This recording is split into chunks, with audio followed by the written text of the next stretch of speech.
سيدنا ومولانا محمد وبارك وسلم. الصلاة والسلام عليك يا رسول الله وعلى آلك وأصحابك يا حبيب الله. نحمده ونستعينه ونستغفره ونؤمن به ونتوكل عليه ونعوذ بالله من شرور أنفسنا ومن سيئات أعمالنا. من يهده الله فلا مضل له ومن يضلله فلا هادي له. ونشهد أن سيدنا وسندنا وحبيبنا وحبيب ربنا وملجأنا ومأوانا محمدا عبده ورسوله. أما بعد، أعوذ بالله من الشيطان الرجيم. بسم الله الرحمن الرحيم.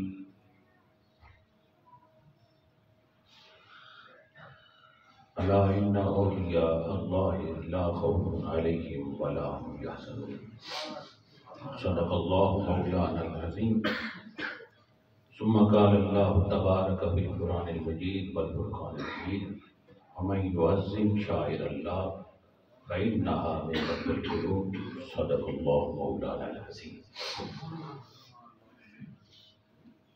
حمد و صلاۃ کے بعد محترم المقام یادگار اسلاف استاد العلماء حضرت صاحبزادہ پیر محمد عبد المالک صاحب دامت برکاتہ القدسیہ، محترم المقام حضرت پیر میاں محمد ضیاء الحق صاحب گیلانی ذی تمجدہ، جگر گوشہ استاد العلماء حضرت علامہ مولانا محمد ضیاء اللہ صاحب، دیگر علماء کرام، صوفیاء کرام، بزرگ دوستو، سالانہ بڑی گیارہویں شریف کا جلسہ پاک ہے. صدہا مبارکباد کے مستحق ہیں محترم میاں احسان الحق صاحب، میاں اکرام الحق صاحب، حاجی اجاز صاحب، غلام سرور صاحب، کہ جنہوں نے ہمیں یہاں اکٹھے ہو کر اللہ اور اللہ کے رسول کا ذکر سننے سنانے کا موقع دیا. حضرات گرامی قدر، ہم نے رب نہیں دیکھا ہوگا، مگر رب کی نشانیوں کو دیکھ کر رب پر ایمان پکا ہے. اور اللہ رب العزت فرماتا ہے میری نشانیوں کی تعظیم کر. جب تو تعظیم کرے گا تو بدلے میں تجھے چین حاصل ہوگا، آرام حاصل ہوگا، تیرے دل کو سکون حاصل ہوگا. اب سوچنا ہے یار، غور کرنا ہے کہ اللہ تو ہم نے نہیں دیکھا، اس کی نشانیوں کا ذکر قرآن میں کر دیا اور ہم نے ان کو دیکھا، تو وہ نشانیاں کون کون سی ہیں؟ کسی اور سے پوچھنے کی ضرورت نہیں ہے، اسی خدا سے پوچھتے ہیں، وہی خدا بتا دیتا ہے کہ میری نشانیاں کون کون سی ہیں. سبحان اللہ. اللہ فرماتا ہے میری نشانیاں ایک میرے بندے ہیں،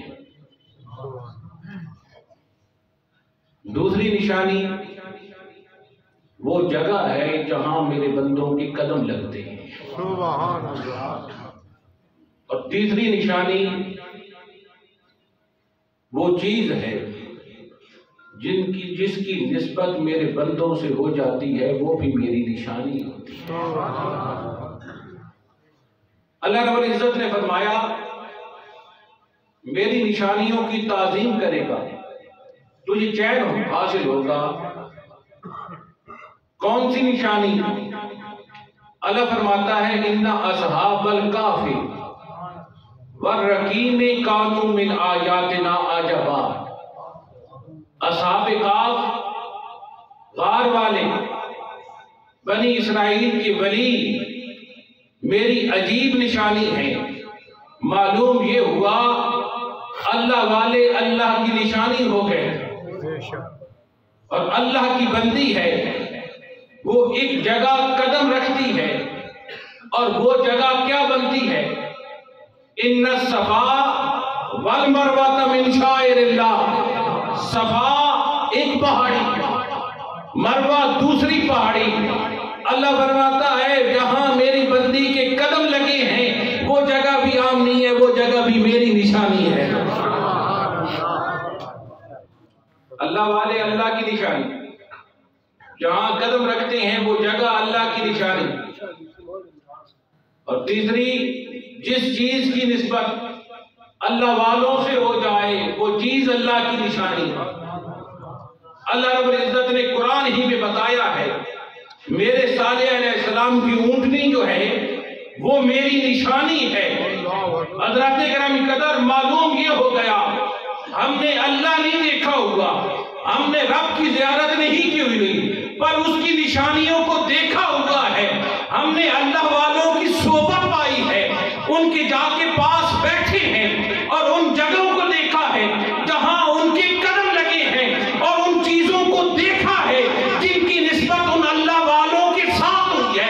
تو حضرات گرامی قدر، ہمارا ایمان جو پختہ ہوا ہے وہ اللہ والوں کو دیکھ کے پختہ ہوا ہے، ان چیزوں کو دیکھ کے پختہ ہوا ہے جن کی نسبت اللہ والوں سے ہوئی ہے، اور اس جگہ کو دیکھ کے پختہ ہوا ہے جہاں اللہ والوں کے قدم لگے.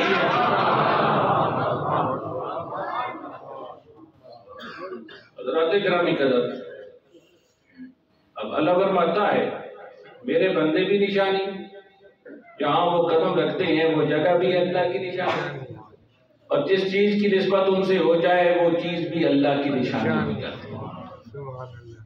دیکھو نا یار،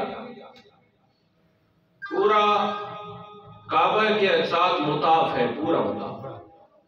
جہاں بھی آپ نماز پڑھتے ہیں وہاں 1,00,000 کا ثواب ہے.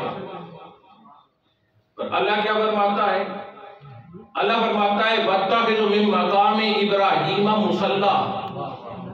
میرا محبوب نماز پڑھا کرنا تو جہاں میرے ابراہیم کے قدم لگے ہیں نا، مقام ابراہیم ہے، وہیں نماز پڑھا کر. معلوم یہ ہوا اللہ اپنے محبوب کو بتا رہا ہے کہ وہ جگہ عام نہیں ہے جہاں میرے مقرب کے قدم لگے ہیں.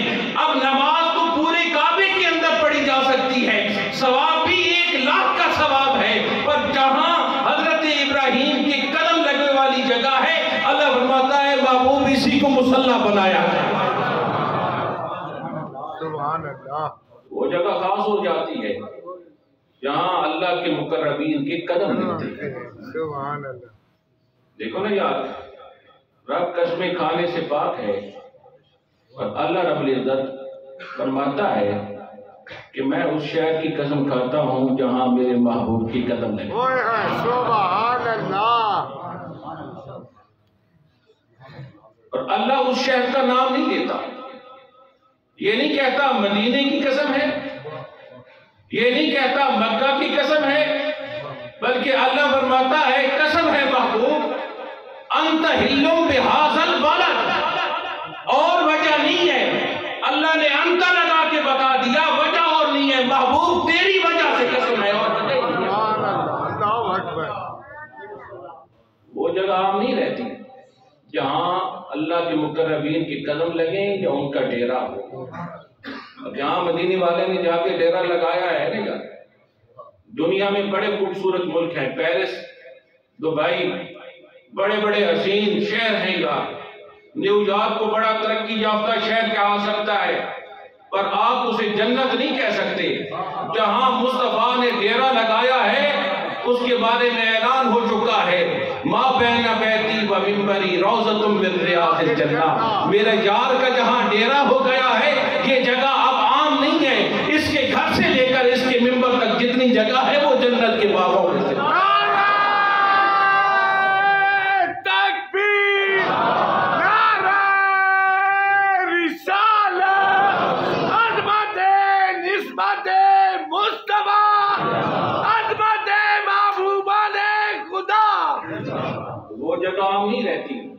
جو جگہ جس کی نسبت اللہ والوں سے ہو جائے وہ عام جگہ نہیں رہتی، وہ جگہ خاص ہو جاتی ہے۔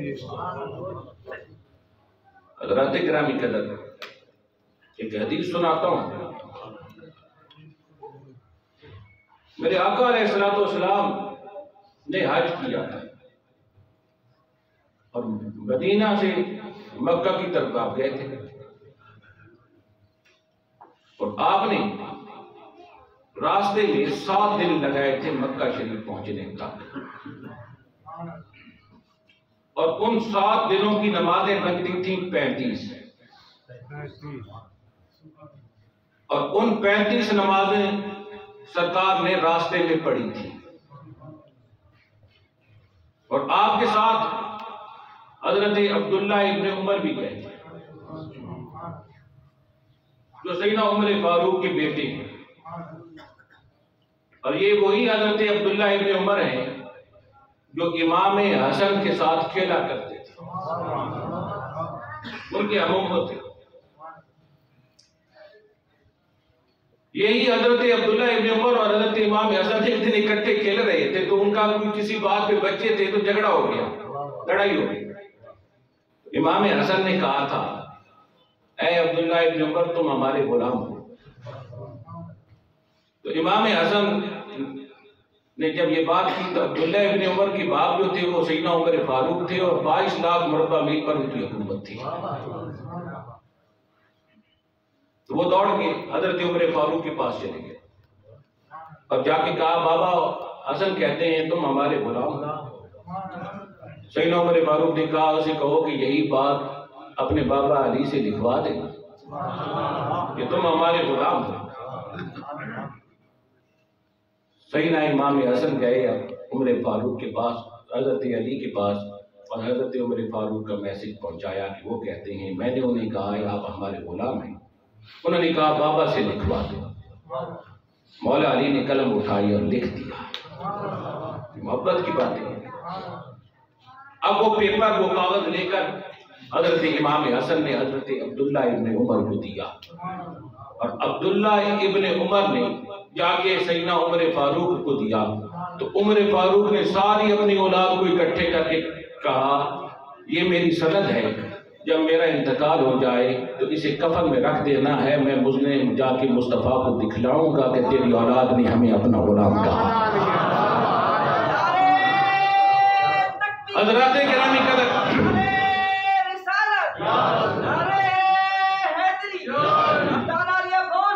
یہی عبداللہ ابن عمر ہیں گا، ان کی شادی کا بھی عجیب واقعہ ہے۔ سیدنا عمر فاروق رات کو نا چکر لگاتے تھے شہر کے، چکر لگاتے لگاتے ایک دروازے کے قریب سے گزرے تو اندر ماں اور بیٹی گفتگو کر رہی تھی۔ ماں بیٹی سے کہہ رہی تھی، بیٹا دودھ میں پانی ملا دے، دودھ کا کاروبار کرتی ہوں۔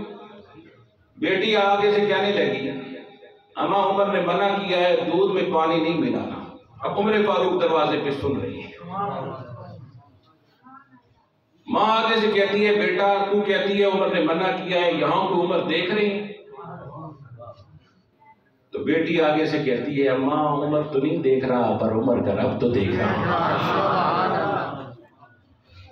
حضرت عمر فاروق وہیں سے لوٹے اور اپنی زوجہ کے پاس گئے اور کہا، صبح فلاں گھر جانا ہے، عبداللہ ابن عمر کا رشتہ مانگنا ہے۔ وہی بچی جو کہہ رہی تھی دودھ میں پانی نہیں ملانا، وہ سیدنا عمر فاروق کی بہو تھی۔ حضرات گرامی قدر، آؤ اپنے موضوع کی طرف، یہ تو آگئی بات درمیان میں۔ عبداللہ ابن عمر جن کا بچپن تھا اپنے بابا عمر فاروق اور آقا علیہ الصلوۃ والسلام کی معیت میں حج کے لیے ہے۔ نوٹ بک بچوں کا کام ہے، طالب علموں کا کام ہے، اٹھائے پھرتے ہیں، لکھتے پھرتے ہیں۔ کاپی لے کر جب حج پہ گئے، اب ان کا کیا طریقہ تھا، وہ سفر نامہ لکھتے تھے۔ جہاں سرکار نماز پڑھتے تھے وہ لکھ دیتے تھے وہاں سرکار نے نماز پڑھی ہے، جہاں سرکار آرام کرتے تھے وہاں لکھ دیتے تھے جہاں سرکار نے آرام کیا ہے، اور جہاں سرکار دو عالم علیہ الصلوۃ والسلام درخت کے نیچے بیٹھے ہیں لکھ دیتے تھے کہ یہاں سرکار نے درخت کے نیچے بیٹھ کے آرام فرمایا ہے، اور یہ بھی لکھ دیتے تھے کہ سرکار ایک درخت کے نیچے سے گزرے ہیں اور اونٹنی پر سوار ہیں، اور اونٹنی پر سوار تھے۔ سرکار دو عالم علیہ السلام جب درخت کے نیچے سے گزرے تو جھاڑیاں لٹکی ہوئی تھیں، سرکار نے اپنا سر انور جھکایا تھا۔ عبداللہ ابن عمر نے لکھا کہ فلاں درخت کے نیچے سے جب سرکار گزرے ہیں تو آپ نے سر انور کو جھکایا ہے، یہ بھی لکھ دیا ہے۔ حضرات کرام قدر حج پہ پہنچ گئے، وہاں سے سرکار دو عالم علیہ السلام واپس تشریف لائے۔ آگے جا کے سیدنا عمر فاروق کا دور خلافت آتا ہے۔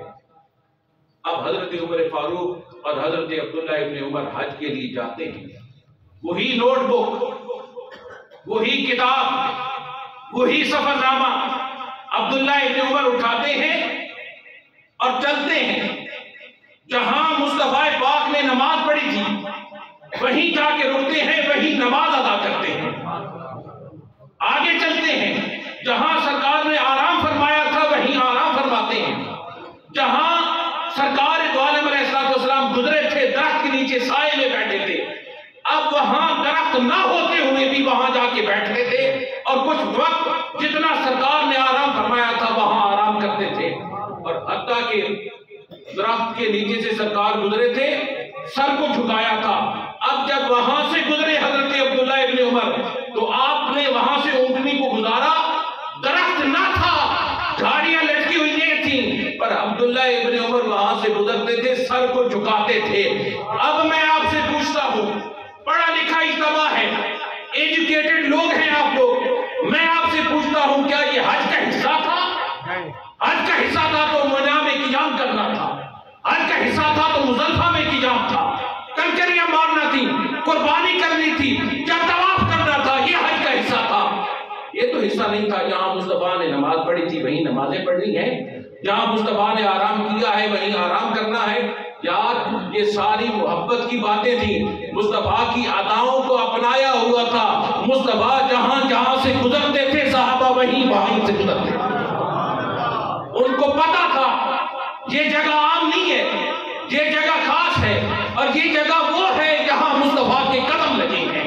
اب وہ وہیں نماز بھی پڑھتے تھے اور وہیں آرام بھی فرماتے تھے۔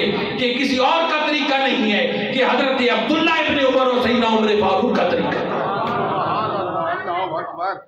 وہ جگہ عام نہیں ہوتی، جس جگہ اللہ والوں کے قدم لگتے ہیں وہ جگہ خاص ہوتی ہے جہاں اللہ والوں کے قدم لگتے ہیں۔ حضرات کرام قدر، بات چلی ہے قدموں کی، میں نے عرض کیا اللہ کے مقربین کے قدم لگیں تو وہ جگہ عام نہیں رہتی۔ حضرات کرام قدر، ایک مصطفیٰ کا قدم ہے اور ایک غوث اعظم کا قدم ہے، ایک مدینے والے کا قدم ہے اور ایک شیخ عبد القادر کا قدم ہے۔ ایک قدم لگے تو عبد القادر سے غوث اعظم بنتا ہے جب قدم پہ آتا ہے۔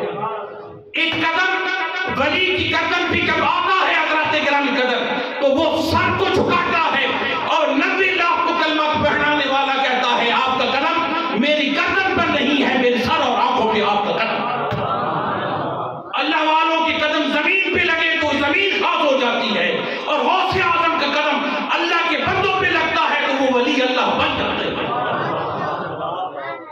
حضرات کرام قدر، جب قدم لگتا ہے غوث اعظم کا تو بندوں کی گردنوں پہ قدم آئے تو وہ ولی کہلاتے ہیں، اور مصطفیٰ پاک کا قدم جو ہے غوث اعظم کی گردن پہ آتا ہے تو وہ شیخ عبد القادر سے غوث اعظم بنتے ہیں۔ اور غوث اعظم کیا ہے یار؟ غوث اعظم وہ ہیں جن سے پوچھا جاتا ہے آپ کو کب پتا چلا کہ آپ اللہ کے ولی ہیں؟ غوث اعظم فرماتے ہیں مجھے بچپن سے پتا تھا میں اللہ کا مقرب بندہ ہوں۔ کہا کیسے پتا تھا؟ کہا میری ماں کتابیں دیتی تھی، کٹڑی پہن میری کتابوں کی نکلتا تھا، دیکھتا تھا آسمان سے ملائکہ اتر رہی ہیں، لوگوں کو ہٹا رہی ہیں اور کہتی ہیں ہٹ جاؤ اللہ کا ولی آ رہا ہے۔ دوستو اللہ کے بندے اللہ کی نشانی ہوتے ہیں۔ ایسے تو اللہ نہیں کہتا الا ان اولیاء اللہ لا خوف علیہم ولا هم یحزنون۔ ان کا تعلق مدینے والے سے ہوتا ہے، اور ان سے جس کو نسبت ہو جائے یارو ان کی بھی شان اللہ بڑھا دے. غوث اعظم شیخ عبد القادر جیلانی کے مرید ہیں علی بن ہید. وہ غوث اعظم کی بارگاہ میں بیٹھے تھے. غوث اعظم خطبہ ارشاد فرما رہے تھے. اچانک ان کی آنکھ لگ گئی, اور جب آنکھ لگی نا تو وہ سو رہے تھے. غوث اعظم اپنے سٹیج سے اٹھے اور ان کے سامنے جا کے ہاتھ باندھ کے کھڑے ہو گئے. وہ سوتے رہے, غوث اعظم جا کے انتظار میں کھڑے رہے. حضرات گرامی قدر, کچھ وقت کے بعد ان کی آنکھ کھل گئی. آنکھ کھلی تو غوث اعظم نے ہاتھوں کو چھوڑ دیا اور پھر آ کے اپنے اسٹیج پہ گفتگو کرنے لگ گئے. اب آپ کے مریدین نے دیکھا یہ کیا ماجرا ہے, یہ تو خطاب کر رہے تھے اور اٹھ کر پھر اس کونے میں گئے. بندہ سو رہا تھا, اس کے سامنے ہاتھ باندھ کے کھڑے رہے. اور پھر جب اس کی آنکھ کھلی تو گیا, انہوں نے چھوڑ دیا سب کچھ اور آ کے بیٹھ گئے. خطاب ختم ہوا, محفل ختم ہو گئی. یارو یاد رکھو, غوث اعظم کی محفل عام نہیں ہوتی تھی.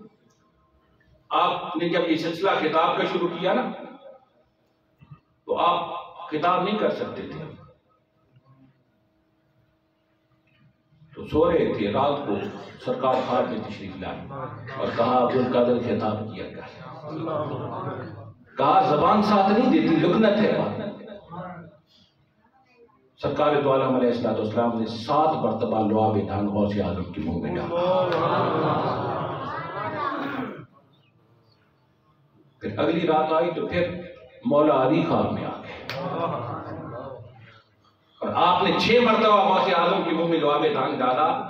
تو غوث اعظم نے پوچھ لیا, ہے بابا علی, سرکار نے تو 7 مرتبہ ڈالا تھا, آپ نے 6 مرتبہ کیوں ڈالا ہے؟ کہا میں سرکار کی برابری نہیں کر سکتا.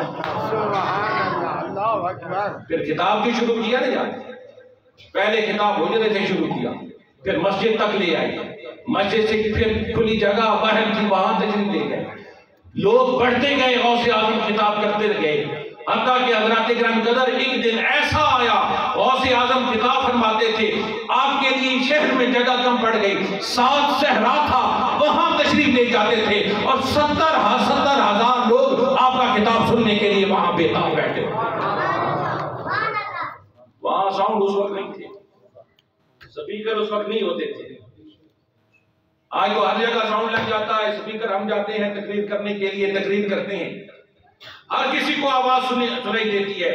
غوث اعظم کی اجتماع میں 70,000 سے بڑھ کے لوگ ہوتے تھے, اور جب خطاب کرتے تھے جیسا پہلی صف والے کو خطاب سنتا تھا اسی طرح آخری صف والا بھی اسی طرح آواز سنتا تھا. یہ غوث اعظم کی کرامت ہے. وہ خطاب کرتے تھے, خطاب کرتے کرتے یار سامنے ان کے مرید کی آنکھ لگی, غوث اعظم ہاتھ باندھ کے وہاں کھڑے رہے. اس کی آنکھ کھلی, غوث اعظم نے آگے بیٹھ گیا سٹیج پر, پھر خطاب شروع کر دیا. جلسہ ختم ہو گیا, پروگرام ختم ہو گیا, حجرے میں تشریف لے گئے تو مرید جا کے پوچھنے لگے, حضور آج عجیب معاملہ ہوا ہے. آپ ایک بندہ سو رہا تھا, ایک بندہ سو رہا تھا, آپ نے ہاتھ باندھ کے جا کے اس کے قریب کھڑے ہو گئے, اور جب تک وہ سوتا رہا آپ ہاتھ باندھے کھڑے رہے, اور جب اس کی آنکھ کھلی تو آپ نے آ کے پھر سے خطاب شروع کر دیا. حضور کیا معاملہ تھا؟ سیدنا غوث اعظم شیخ عبد القادر جیلانی نے فرمایا اس کی خواب میں مصطفیٰ آئے ہوئے تھے. اب دیکھیے وہ آئے عالم نوم کے اندر اور غوث اعظم ہیں عالم دنیا کے اندر.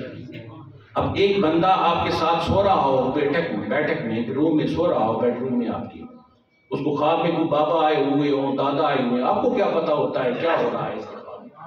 اس کو تو پتا نہیں ہوتا نا, کیونکہ اس کا اور جہان ہے, آپ اور جہان میں ہیں. آپ جاگ رہے ہیں عالم دنیا میں ہیں اور وہ سو رہا ہے عالم نوم کے اندر ہے.